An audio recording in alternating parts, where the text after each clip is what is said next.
You're listening to Stellar Success, Leveling Up for Medical Pros with Dr. Tudor Francu. Join us as we explore how medical professionals can achieve stellar success in all areas of life. It's time to level up. Dr. Tim, how are you? Thanks for coming over. Amazing. Thank you for having me. How did you link chiropractic with functional medicine? Yeah, that's a great question. Well, my gut has always told me that the root cause is really the smart way to do things. So I was pre-med actually at one point, and I was going to be an eye doctor, an optometrist. And so I'd been personal training at the same time and helping a lot of people get healthy through physical exercise and diet, nutrition. And so I just absolutely loved it. And so I had my own fitness journey in college as well. So, doing all the courses, all the pre-med and all the microbiology and this and that, my gut just didn't feel quite right, I guess. And it was great information. I went to Kansas State University. But, looking at eyeballs, all day long, I was an optician and I actually did a lot of making of glasses and lenses and this and that. And I wanted to be some sort of a doctor, but I didn't really know how or what or why, right? Like a lot of kids want to be firefighters. We want to help people, right? And I did as well when I was a kid. And so I figured being a doctor of some sort would help me help people, kind of like a superhero, I think we think of as a kid. And so I went through all the pre-med training and I was actually applying to optometry schools after I had been an optician for 4 years. And I was just bored with it, to be honest. And so my cousin, he was more like a big brother to me. His brother-in-law was a functional medicine doctor. And I didn't realize he was a chiropractor until later. But his explanation, I talked to him for 1 hour. Knew nothing about even chiropractic or functional medicine, but I had a 1 hour discussion with this gentleman. And everything shifted right there for me. So I said, that's what I want to do. I don't even understand it. I don't know what you just said, but that just makes sense to me. And so I looked at it at that point as almost taking my personal training that I was doing to kind of just a bigger scope of practice, and still having the name doctor in front of my name, I guess, at the time. And so since then, I've just been obsessed with optimization of health. And so chiropractic, the more I dug into that, and I went to school very different than a lot of my colleagues. A lot of my fellow students in college, they were born in chiropractic families, so to speak. They were raised with chiropractic. They were kind of weird to me at first, to be honest. And now I live their lifestyle. But, these people were talking about not using any medications and they would get adjusted when they were sick. I thought it was the weirdest thing in the world, to be honest with you. And then over time, when the whole classroom got sick, once a year, from a flu or a cold, it was always those 10 individuals that grew up in chiropractic that never got sick. And so it just from an observation and I guess curiosity, it just, the more I dug into it, the more it made sense to me. So chiropractic is great. I think every human in the world needs chiropractic, to be honest, because a lot of people don't pay attention to their spine until it hurts. And by that point, that's almost like waiting for my heart attack to occur before I start, trying to unclog my arteries, right? So a lot of people neglect their spine, which is really an irreplaceable organ, right? We haven't mastered spine transplants, right? So we can get knee replacements and shoulder replacements, but the spine, when it starts degenerating unnecessarily, it affects our nervous system. So that's really the goal with a chiropractor, at least my model, is to keep a structure and neurological function healthy. And so that just makes sense to me. But then that doesn't replace eating healthy or exercising or sleeping good or dealing with stress. So that really got me more curious about the functional medicine side of things. So for example, I don't remember if I mentioned to you, Doc, but I haven't been to a traditional medical doctor in 25 years. I've had a broken bone in that time. I've had, a bunch of illnesses and things like that. My kids haven't had a Tylenol or even NyQuil in their body. So really my obsession for 25 years has been, how do I do what, typically is done with side effects many times without the side effects? So I've just been obsessed with finding the most powerful natural supplements or ingredients or foods or herbs, or just lifestyle in general, to optimize my health so that I don't have to rely on what I consider a more crisis-related healthcare system. They're amazing at saving our life, right? If I break my femur today, or I feel like I'm having a heart attack, go to the hospital, right? They're going to save your life that day. But then I realized they don't really get much information on nutrition or diet and exercise. It's very general. So that's really what I've dug into. I feel like there was a missing link there in my own health and my family's. And I've seen over 10,000 people with that model, and I can't get enough of it. It's amazing to, just have success stories like any practitioner. Our goal is to get our patients healthy. And so I think all of us just search for the best ways to make that happen with the least side effects and the most non-invasive ways is really my goal. Yeah, I mean, you said so many interesting things, and I want to stop on the fact that you mentioned, traditional medicine, that it's there for a reason, and obviously we cannot live without it. But as you said, it's perfect only for mostly the acute part of the treatment. When you have, an accident or a heart attack or whatever it is, you go and get treated for acute illnesses.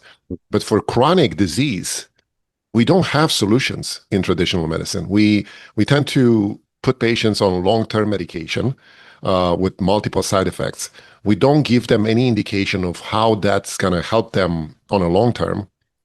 And I don't know. I feel like the traditional medicine lacks so many approaches to the other side of medicine, like the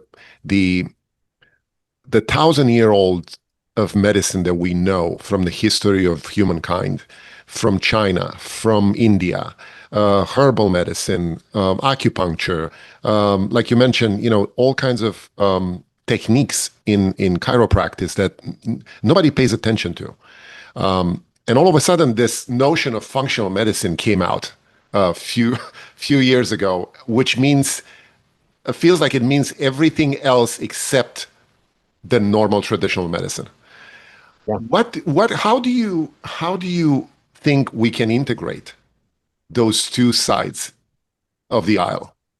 That's a complex question, I think, Doc. I think a lot of where we are today, and at least in my observation and research, is really from a political and corporate, reason. I think the FDA and some of these organizations and the AMA and Big Pharma, they're all kind of in the same club together. So, and then most people don't realize, I mean, those are some of the most powerful organizations in the world.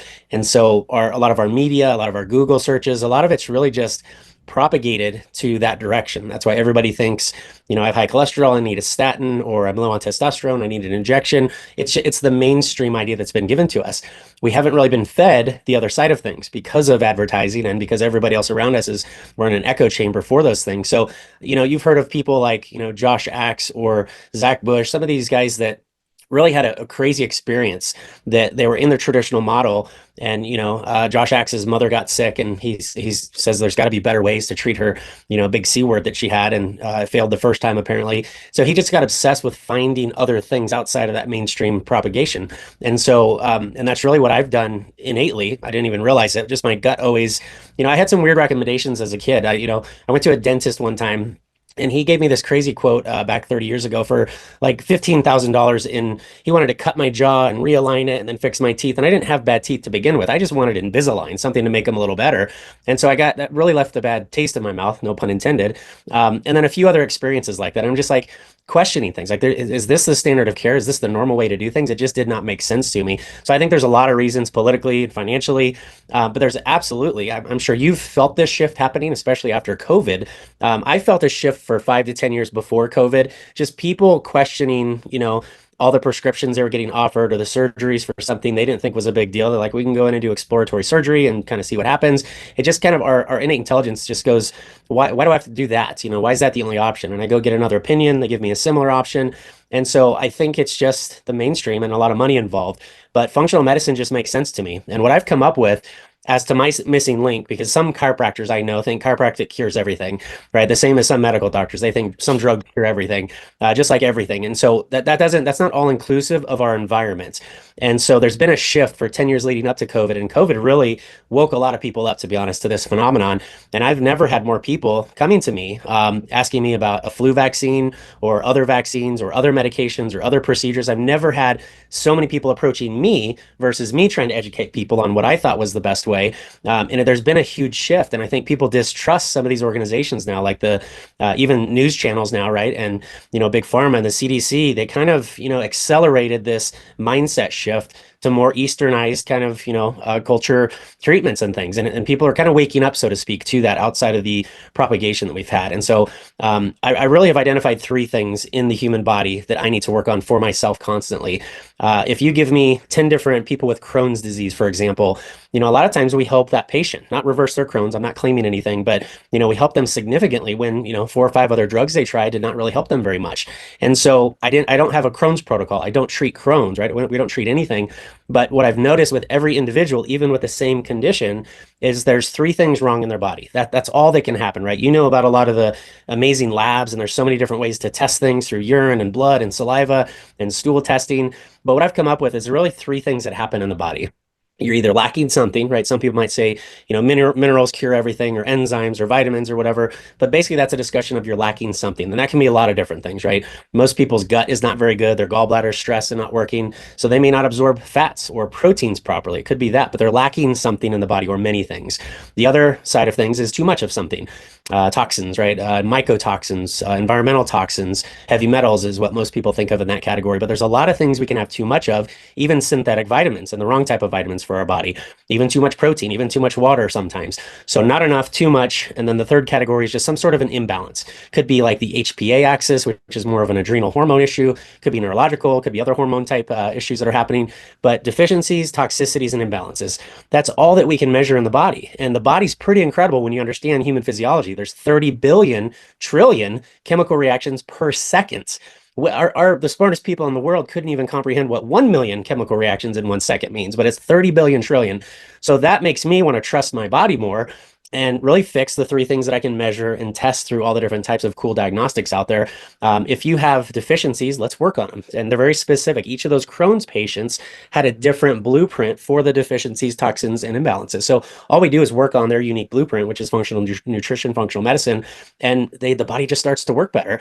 And so it's like a flower. If you have three different flowers in front of me here and they're all dying, well, here's how typical, clinical studies work, right? For a medication, it's like one mechanism at a time sort of thing. Even though there's all these things going on, we get so focused on this one mechanism. But if I have three flowers, one of those studies would basically see, all right, it's like they want to question, how does soil affect this flower? And then how does water affect this flower? And then how does sunlight affect the flower? So the conclusion of each of those studies would say, if we give a plant only good soil, the plant's going to die. So don't give your plant soil, right? And then it's going to tell you not to give it water and then not sunlight as well. And even in those three categories, there's a certain ratio of those things that they need. You need healthy soil and the proper water and the proper amount of sunlight. So synergy of what functional medicine is that I've learned is you have to work on all three of those categories, deficiencies, toxicities, and imbalances at the same time to really kind of change this pattern that I've been building in my body maybe for decades. A lot of people say that a cancer diagnosis or a diabetes diagnosis or a herniated disc diagnosis, unless I have like a trauma or something, is usually 5 to 10 to 20 years developing silently before I feel it, or I have the heart attack, or I have the gut issues, or I have the Alzheimer's. They say Alzheimer's is 30 to 50 years silently before we get the diagnosis. So that's a process called dis-ease that I've learned. We have death, before that disease, before that usually symptoms, and then the process that I like to work on with myself and my family is called dis-ease. This is all the silent things that you cannot see. Even if you feel pretty good, I guarantee you there's some of those things out of balance or out of ratio. Without testing, without diagnostics, we would never be able to find those. So it's almost like looking into the body through a microscope to find those things that need optimized so that I don't eventually lead into symptoms, disease, and early death.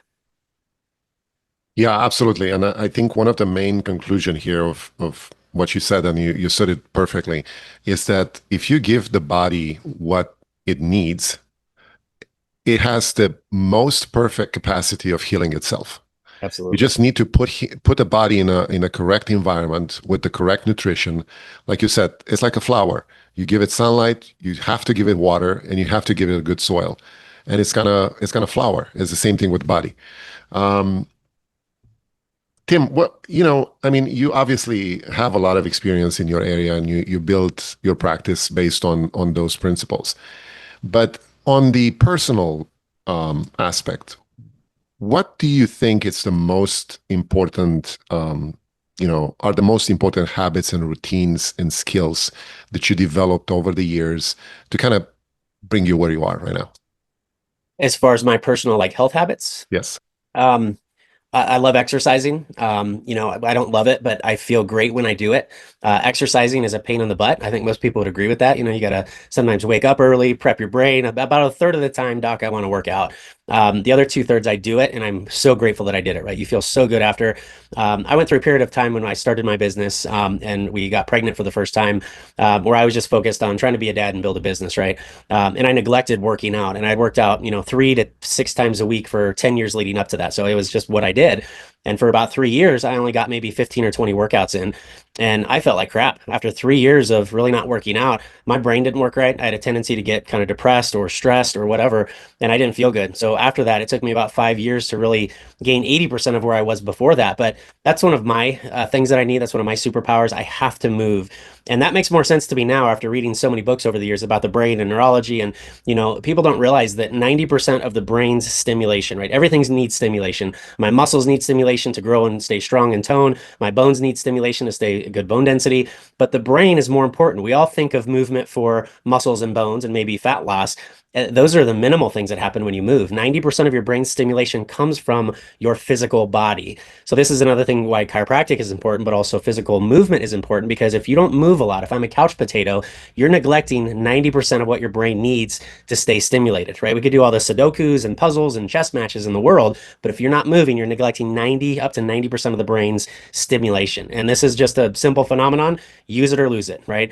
If you don't move, your muscles and bones are going to deteriorate over time. If you don't use your brain, it's going to deteriorate. And also, if you don't move, your brain will also deteriorate. But I've really come across just those simple philosophies that I follow. I want to sleep good. That's when we heal and repair. I want to eat healthy, so I provide those nutrients for my body, and I need to move a lot. And then when you talk about stress, people say, well, I'm really stressed and this and that. Well, I'm less stressed. I feel bulletproof when I have my daily rituals or my biohacks or my schedule on track. I feel bulletproof, And when I lack those things, it's little stresses that can kind of, upset you or get you angry or, give me a bad night's sleep. And so just move more, eat better, sleep better, and try to deal with stress, that we have control of. That's another big one, right? A lot of people stress about politics or things out of their control. Well, good luck with that. You're always going to stay in that pattern and always kind of, make your body suffer from that. But if you do have stresses you do have control of, maybe it's a job or, some family issues you can deal with, well, deal with those and stop worrying about the crap you cannot influence. That doesn't have anything to do with you, but we all get caught up in these stress patterns. So as long as I stay locked in with those daily rituals, I tell people, where you are today, whether it's your finances or your health or any other area of your life, where you are today is based on the last 10 years of your habits. It's really that simple. So a lot of people start an exercise program for a short-term quick result after 3 or 4 months. They don't look at it as a lifestyle shift. And that's why I have not needed a medical doctor for 25 years. And, my kids, they get adjusted, they eat healthy. We take whole food vitamins. My daughter cut off her finger, 2 fingers 3 months ago, doc. And so the surgeon did his job, right? Thank God for the surgeon. She cut off 2 of her fingers all the way through. They were hanging by skin. He put her back together very miraculously, did an incredible job. But now healing is up to us, right? The recovery part is up to us. He did his job. We started lasering her with zirconia lasers, giving her nutrients to help fight any infection in the body, nutrients for ligament rebuilding and nerve rebuilding. So it's been 3.5 months, doc, and she's doing 90% of her team gymnastics, like high-level competitive gymnastics. She's back to 90% of everything after she cut off her finger about 3.5 months ago. So I don't have to prove what I do that works very well. I do it with patients all the time, but thank God I don't have to prove it with my own family. We stay pretty healthy most of the time, but it just gives you more and more conviction with, my obsession of finding the best tools that are least invasive to help myself and my family and 10,000 people now. So, Tim, give us a bulletproof recipe that you would recommend to anybody. Bulletproof recipe for staying healthy. Just general staying healthy. Honestly, you have to move at least 30 to 60 minutes a day, whether it's a walk for some people if they have a hard time. I'm really convinced now, though, that men and women, almost any age, let's say 10 or older, need to be pushing and pulling something, right? A lot of us get focused on cardiovascular exercise when in fact we need more pushing and pulling, lifting things and, maybe resistance training of some sort. But I think that's really a huge one for people to grasp, because if you do that, if you do pushing and pulling, and you don't have to do CrossFit or something crazy, just even, rubber bands or whatever, but you have to put stress on your muscles and bones. And again, that's brain stimulation, but it also changes your blood sugar, right? When you exercise, it changes your neuroplasticity of the brain. It changes how your body metabolizes things. It controls your blood sugar better, your cortisol levels better. I think that's the number one hack, that if somebody's missing something and they can't really eat healthy often, it's like, well, move more. It's not going to cancel out a bad diet. However, it has a lot of physiological benefits. And then eat things that are real, honestly, things that were grown that are, even like a steak, a grass-fed, grass-finished steak is healthier than ground beef in the same grass-fed, grass-finished state, right? Because it's less processed. So the less processed something is, and when it's in its more real state, it gives you life. Like a banana, if I leave it on a counter for too long, turns brown, it starts oozing out. That's the life of that fruit. And so when you eat raw fruits like that, you're providing providing enzymes, what are called food enzymes, to the body. And when you run out of enzymes in the body, whether it's metabolic or digestive, you drop dead. Enzymes run my whole body. So food is so important to get enzymes and other nutrients and collagen and minerals and vitamins, that those are the two big things. And typically, if you get those locked in, you're going to have better sleep, right? You're going to have less foggy brain. You're going to have less blood sugar issues, less digestive issues, and just getting back to kind of the basics, to be honest. I think for the last 50 years, we've gone so far into this synthetic, more invasive realm that people, that's the shift I was talking about. After COVID, I see the shift of people going back to the basic things, which is super important. But a lot of people are still skeptical. I have nurses as patients, and I have nurses on the side of the fence where they think, I'm their back doctor, and medication cures all, and it's, my medical doctor is a god, and no matter what he says, I'm going to do it. And then I have other nurses, same training, right, same hospital, and they don't want anything to do with medications. They literally say, I want to do everything to avoid having to use this medication or this surgery, right? How do you have the same people with the same training with two totally different thought processes? It's interesting to me, but I think I think when we just start to follow our gut and get more in touch with nature and our, the quantum a lot of people talk about now, I think it just makes the most sense to me. And I think other people as well. Yeah, that's so true. Uh, Tim, I'm sure that part of your success is going through probably some setbacks and things that didn't necessarily work out. Um, what what is an example that comes to mind that kind of shook you a little bit and kind of put you on the right path again? That's a great question. And I've accepted, everything that's happened to me in my past, whether I was a troublemaker as a child or whatever. I don't regret any of my past whatsoever. I think all of our stories come from, being on both sides of the tracks sometimes and having contrast of good and bad and things like that. So I don't regret anything per se, but I would say big life experiences were just losing family members, I think, to chronic conditions, and seeing that over and over again, and hearing patient stories of how their family member went in for a procedure and they got septic and died after a knee surgery, or just all those little stories, I think, just keep reinforcing, trying to help and find the best tools that are the least invasive in my life. So I think I have so many of those stories. I was in a car accident when I was 17, and there was three of us that just about died. 80 miles per hour. The car doesn't look like anybody should have lived through it. That definitely changed my perspective on life. So since then, life is so much more delicate in my brain, and I want to do everything for this incredible physiology that I have and my family has to nourish it and really support it, and not wait for things to develop. You hear these stories of people that, are in diapers the last 10 years of their life, or they don't know their own name for 10 or 20 years before they pass away. And there's something called lifespan, and then there's health span. So I don't care what my lifespan is, to be honest, but I want every day I'm here to have a good health span so that I have energy to spend time with my kids and eventually my great grandkids. And, when I'm not healthy, I'm a disservice to tens of thousands of people, right? That's the funny thing. People think spending time doing cold plunges or trying to eat healthy, or, cooking their own food, or going to spend, an hour to work out. Some people think that's kind of selfish. They can't get themselves to leave their house from their kids for an hour to go work out, right? They think they need to be there all the time.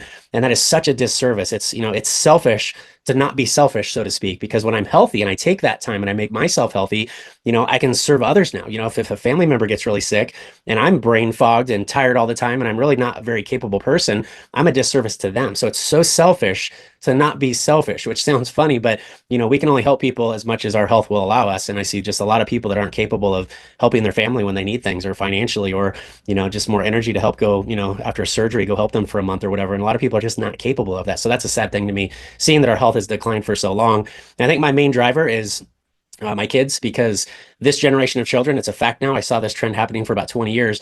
They say our generation of children right now will not outlive their parents, which is absolutely insane to me. If the human body can last 100 to 140 years, depending on the source, and we're barely making it to half of that, and that's now declining for the first time in history, that's a problem. So that always makes me think more about the mainstream, because the mainstream is so effective at, making our decisions for us or guiding us, because it seems like the only option. What we're doing in the mainstream is lowering our lifespan. That's really just the most powerful thing I've come up with, because our kids will not outlive us. So I want to change that trajectory, at least with the people around me. Yeah, that's amazing. I'm certainly concerned about this trend that you said, and it's shocking. And most people don't believe it. Right. Everybody thinks that, in at least in the United States, the lifespan increased over the years. Yeah. But like you said, all of a sudden this whole thing is start to reverse, and it's a big issue. So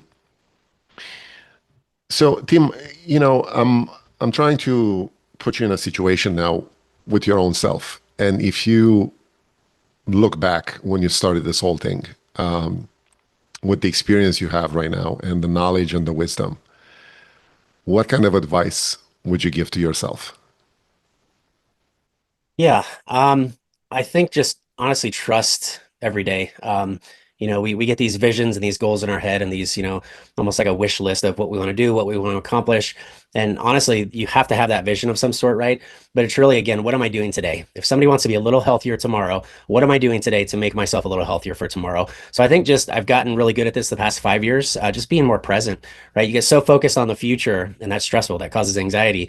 Some of us focus so much on our traumas or things in the past. And like I said, I don't regret anything that's ever happened to me, whether it's good or bad. It all served a purpose to build who we are today. That focusing on the present, just being here now, I've really gotten better at that, especially over the past year or two, especially with my kids. They're really young still. So taking it one step at a time, but having a game plan for tomorrow, because we all have excuses. Life gets busy. If I say I'm going to start, working out, September 1st, September 1st comes and I push it back to October 1st, right? Just focus on tomorrow. I think that's the biggest thing, because again, what's the point of a long lifespan or a good health span if I'm not using it daily to do something positive for the people around me or our patients or our family members? I think if more of us had that attitude, I think we'd have a much happier world, to be honest. Yeah, that's a good option. Tell us a little bit about your practice, Synergy Wellness, and how can people reach out to you, know more about what you're doing? Yeah. So info@synwellness.com. You can reach out to us. So just info@synwellness.com. But yeah, so we do a lot of different chiropractic things. So our model is more of a structural neurology based model. It's not symptom based. We run lots of tests. I love diagnostics. So I have more of an engineer brain. I want to help people with symptoms, but what I've come to learn is a headache, you can't really treat a headache, even though there's 3 or 4 medications to treat a headache. A headache could be hormonal related, could be tight muscles in my neck, it could be dehydration, could be mineral imbalance, could be hundreds of different things as to why I experience this headache. So that's where the testing comes in diagnostics. I have to have tools to look into your body to find what's wrong. So we do that with chiropractic. We use 10 different techniques. So we have patients that like the more manual adjustments all the way down to the least invasive adjustments that people are scared of, like hearing a popping sound or whatever. So just lots of different things with that, but it's a full body approach. So we work on the spine, extremities, we help elbow issues, knee issues, you name it. But we also work on soft tissue and do decompression, as that's a whole treatment. We do all of that in a treatment instead of just adjusting your spine or your neck or your elbow. We have to work on the whole system, basically, is what I've gotten great results with. We also use the most advanced laser in the world. They're Erconia lasers. There's only 26 laser patents that exist to treat things in the body. Erconia earned 23 of them. So there's 11,000 studies now in PubMed showing efficacy of cold lasers with 0 side effects. So that's actually a big tool that we use in practice. And at this point, we've had to have prevented hundreds of surgeries, knee replacements, arthroscopic, you name it, by just giving the body this energy to help it heal faster. And then the chiropractic cannot do what lasers do, and lasers cannot do what nutrition does. So I love testing the body to support any imbalances, deficiencies, or toxicity. So honestly, there's not many things we can't help by working on your nervous system and structure, lasering things to create a regenerative environment in that area, and then fixing my imbalances in my chemistry. That's really a big thing. And some people come in just for one of those. But when we do all three, there's really just not many things we can't help. So that's what we do. Awesome. Yeah, I certainly advise people to look into not only your particular practice, but in general in functional medicine and the way chiropractic kind of took the lead, I would say, in bringing people awareness to these things. Thank you so much for being here. I appreciate your time. Thank you for having me. Bye-bye. Are you a busy medical professional striving to excel in life and work? Stellar Success Podcast brings you the habits and insights of top leaders in medicine and beyond. Discover strategies for balance, growth, and fulfillment in every episode. Follow us on Instagram @Stellar Success Podcast for daily inspiration. Start your journey to success today. Subscribe to the YouTube channel now.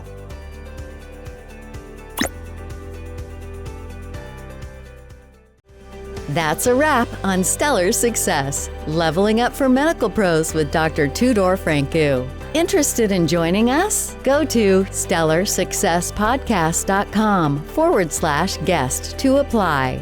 Stay stellar and level up.